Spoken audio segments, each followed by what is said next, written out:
Welcome to our first episode. Today, we'll be diving into DreamBooth, an AI technique that can produce customized photos. Key technical terms such as stable diffusion and few-shot learning will also be explored.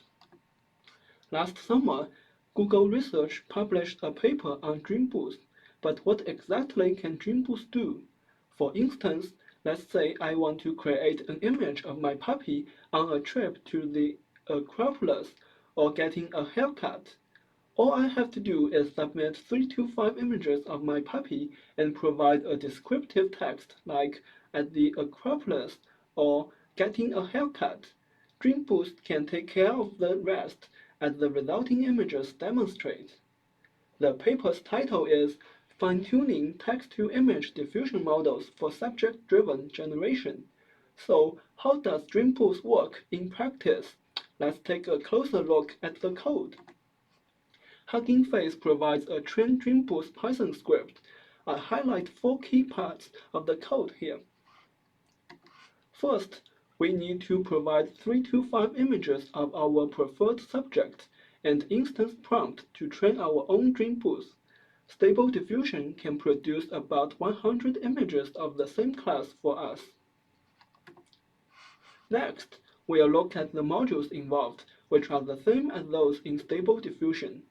These include a frozen tokenizer and a text encoder which can be optionally fine-tuned, a noise scheduler, a VAE, and a UNet, which will be fine-tuned.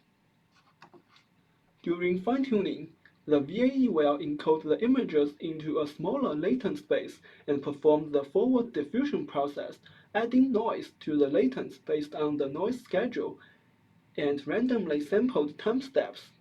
Meanwhile, the text prompt will go through the tokenizer and text encoder and be converted to a text embedding.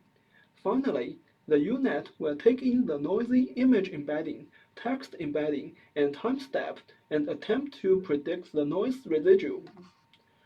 The loss used in this scenario is simply the mean squared error loss between the prediction and the target. The target can be the noise directly, or the noise velocity when using v-prediction. And if prior preservation is enabled, the target and prediction can be divided into 2 parts, and we calculate the weighted average. This helps avoid overfitting. We compared vanilla Stable Diffusion and DreamBooth with a prompt related to baby.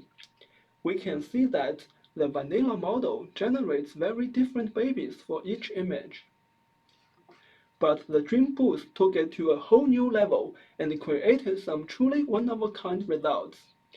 Alright, we'll have to keep tweaking the hyperparameters for even better results, but overall this was a pretty successful experiment. That concludes our first episode. We hope you found it informative. Please leave a comment on how we can improve or suggest topics for future episodes. Thank you.